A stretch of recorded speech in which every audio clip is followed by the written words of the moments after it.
राजा ऋतुपर्ण ने सुदेव ब्राह्मण की बात सुनकर बाहुक को बुलाया और मधुर वाणी से समझाकर कहा कि बाहुक, कल दमयंती का स्वयंवर है। मैं एक ही दिन में विदर्भ देश में पहुंचना चाहता हूं, परंतु यदि तुम इतना जल्दी वहां पहुंच जाना संभव समझो तभी मैं वहां जाऊंगा। ऋतुपर्ण की बात सुनकर नल का कलेजा फटने लगा। उन्होंने अपने मन में सोचा कि दमयंती ने दुख से अचेत होकर ही ऐसा कहा होगा। संभव है कि वह ऐसा करना चाहती हो, परंतु नहीं नहीं, उसने मेरी प्राप्ति के लिए ही यह युक्ति की होगी। वह पतिव्रता स्त्री है। मैंने दुर्बुद्धिवश उसे त्याग कर बड़ी क्रूरता की, अपराध मेरा ही है। वह कभी ऐसा नहीं कर सकती। अस्तु, सत्य क्या है, असत्य क्या है, यह बात तो वहां जाने पर ही मालूम होगी। परंतु ऋतुपर्ण की इच्छा पूरी करने में मेरा भी स्वार्थ है। बाहुक ने हाथ जोड़कर कहा कि मैं आपके कहे अनुसार काम करने की प्रतिज्ञा करता हूँ। बाहुक अश्वशाला में जाकर श्रेष्ठ घोड़ों की परीक्षा करने लगे। नल ने अच्छी जाति के 4 शीघ्रगामी घोड़े रथ में जोत लिए। राजा ऋतुपर्ण रथ पर सवार हो गए। जैसे नभचर पक्षी आकाश में उड़ते हैं, वैसे ही बाहुक का रथ थोड़े ही समय में नदी, पर्वत और वनों को लांघने लगा। एक स्थान पर राजा ऋतुपर्ण का दुपट्टा नीचे गिर गया। उन्होंने बाहुक से कहा, रथ रोको, मैं बासणे से उठवा मंगाऊं। बाहुक ने कहा, आपका वस्त्र गिरा तो अभी है, परंतु अब हम वहां से एक योजन आगे निकल आए हैं। अब वह नहीं उठाया जा सकता। जिस समय यह बात हो रही थी उस समय वह रथ एक वन में चल रहा था। ऋतुपर्ण ने कहा, बाहुक, तुम मेरी गणित विद्या की चतुराई देखो। सामने के वृक्ष में जितने पत्ते और फल दिख रहे हैं, उनकी अपेक्षा भूमि पर गिरे हुए फल और पत्ते 100 गुने अधिक है। इस वृक्ष की दोनों शाखाओं और टहनियों पर 5 करोड़ पत्ते हैं और 2095 फल है।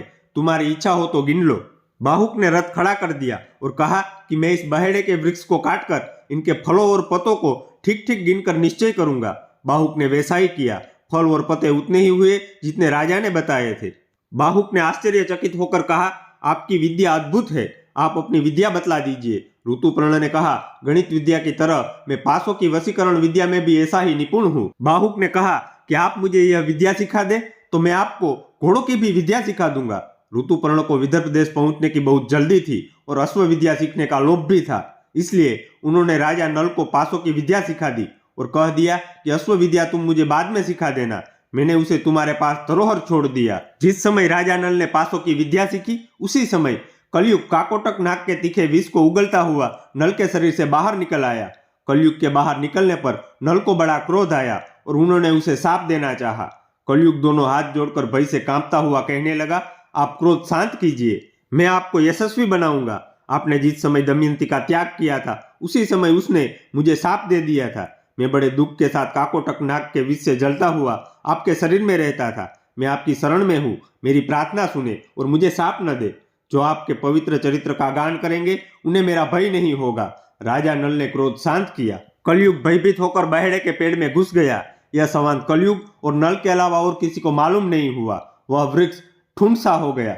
इस प्रकार कलयुग ने राजा नल का पीछा छोड़ दिया, परंतु अभी उनका रूप नहीं बदला था। उन्होंने अपने रथ को जोर से आंका और सायंकाल होते न होते वे विदर्भ देश में जा पहुंचे।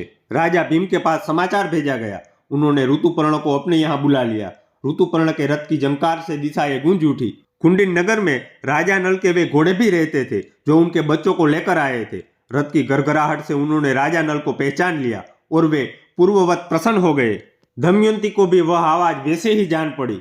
दमयंती कहने लगी कि इस रथ की गड़गड़ाहट मेरे चित्त में उल्लास पैदा करती है।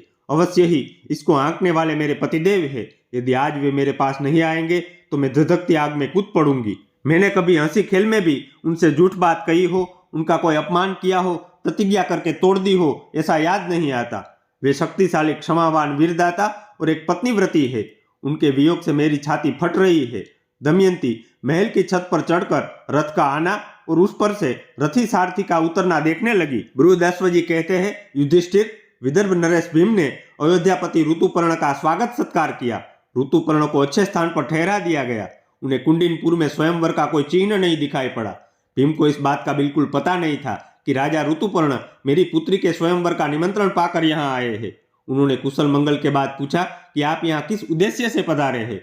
ऋतुपर्ण ने स्वयंवर की कोई तैयारी न देखकर निमंत्रण की बात दबा दी और कहा, मैं तो केवल आपको प्रणाम करने के लिए ही चला आया हूँ। भीम सोचने लगे कि 100 योजन से भी अधिक दूर कोई प्रणाम करने के लिए नहीं आ सकता। अस्तु, आगे चलकर यह बात खुली जाएगी। भीम ने बड़े सत्कार के साथ आग्रह करके ऋतुपर्ण को अपने यहाँ रख लिया।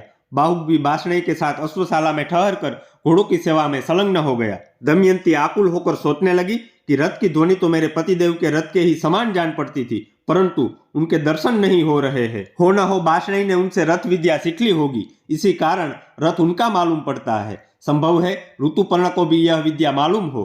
उसने अपनी दासी को बुलाकर कहा कि केसिनी, तू जा इस बात का पता लगा कि वह कुरूप पुरुष कौन है। संभव है यही हमारे पतिदेव हो। मैंने ब्राह्मणों के द्वारा जो संदेशा भेजा था वही उसे बतलाना और उसका उत्तर सुनकर मुझसे कहना। केसिनी ने जाकर बाहुक से बातें की। बाहुक ने राजा के आने का कारण बताया और संक्षेप में बाष्णेय तथा अपनी अश्व विद्या एवं भोजन बनाने की चतुरता का परिचय दिया।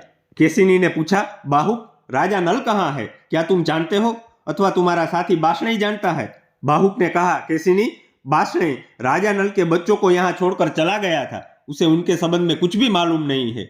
इस समय नल का रूप बदल गया है। वे छिपकर रहते हैं। उन्हें या तो स्वयं वे पहचान सकते हैं या उनकी पत्नी दमयंती, क्योंकि वे अपने गुप्त चिन्हों को दूसरों के सामने प्रकट नहीं करते हैं। बाहुक ने कहा, केसिनी, राजा नल विपत्ति में पड़ गए थे, इसी से उन्होंने अपनी पत्नी का त्याग किया। दमयंती को अपने पति पर क्रोध नहीं करना चाहिए। जिस समय वह भोजन की चिंता में थे, पक्षी उनके वस्त्र लेकर उड़ गए।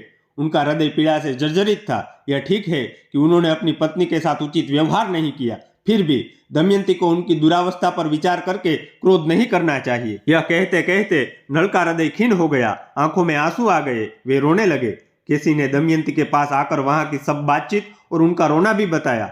अब दमयंती की आशंका और भी दृढ़ होने लगी कि यही राजा नल है। उसने दासी से कहा कि केसिनी, तुम फिर बाहुक के पास जाओ और उसके पास बिना कुछ बोले खड़ी रहो।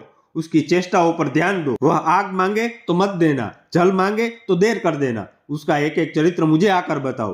केसिनी फिर बाहुक के पास गई और वहां उसके देवताओं एवं मनुष्यों के समान बहुत से चरित्र देखकर लौट आई और दमयंती से कहने लगी, राजकुमारी, बाहुक ने तो जल, थल और अग्नि पर सब तरह से विजय प्राप्त कर ली है। मैंने आज तक ऐसा पुरुष ना कहीं देखा है और ना सुना ही है। यदि कहीं नीचा द्वार आ जाता है तो वह झुकता नहीं, उसे देखकर द्वार ही ऊंचा हो जाता है। वह बिना झुके ही चला जाता है। छोटे से छोटा छेद भी उसके लिए गुफा बन जाता है। वहां जल के लिए जो घड़े रखे थे वे उसकी दृष्टि पड़ते ही जल से भर गए। उसने फूस का पुला लेकर सूर्य की ओर किया और वह जलने लगा। इसके अतिरिक्त वह अग्नि का स्पर्श करके भी जलता नहीं है। पानी उसके इच्छा अनुसार बहता है। वह जब अपने हाथ से फूलों को मसलने लगता है तब वे कुंबलाते नहीं और प्रफुल्लित तथा सुगंधित दिखते हैं। इन अद्भुत लक्षणों को देखकर मैं तो भौचक्की रह गई और बड़ी शीघ्रता से तुम्हारे पास चली आई। दमयंती बाहुक के कर्म और चेष्टाओं को सुनकर निश्चित रूप से जान गई कि ये अवश्य ही मेरे पतिदेव है। उसने केसिनी के साथ अपने दोनों बच्चों को नल के पास भेज दिया। बाहुक इंद्रसेना और इंद्रसेन को पहचान कर उनके पास आ गया और दोनों बालकों को छाती से लगाकर गोद में बिठा लिया। बाहुक अपनी संतानों से मिलकर घबरा गया और रोने लगा। उसके मुख पर पिता के समान स्नेह के भाव प्रकट होने लगे। तदंतर बाहुक ने दोनों बच्चे केसिनी को दे दिए और कहा, ये बच्चे मेरे दोनों बच्चों के समान ही है, इसलिए मैं इन्हें देखकर रो पड़ा। केसिनी, तुम बार बार मेरे पास आती हो, लोग न जाने क्या सोचने लगेंगे, इसलिए यहाँ मेरे पास बार बार आना उचित नहीं है। तुम जाओ। केसिनी ने दमयंती के पास आकर वहां की सारी बातें कह दी। अब कहानी में आगे क्या होगा? क्या दमयंती और नल का विवाह दोबारा होगा? खैर, आगे क्या होगा ये तो कहानी में ही पता चलेगा, इसलिए कहानी के अगले भाग तक जरूर बने रहे। तब तक के लिए नमस्कार।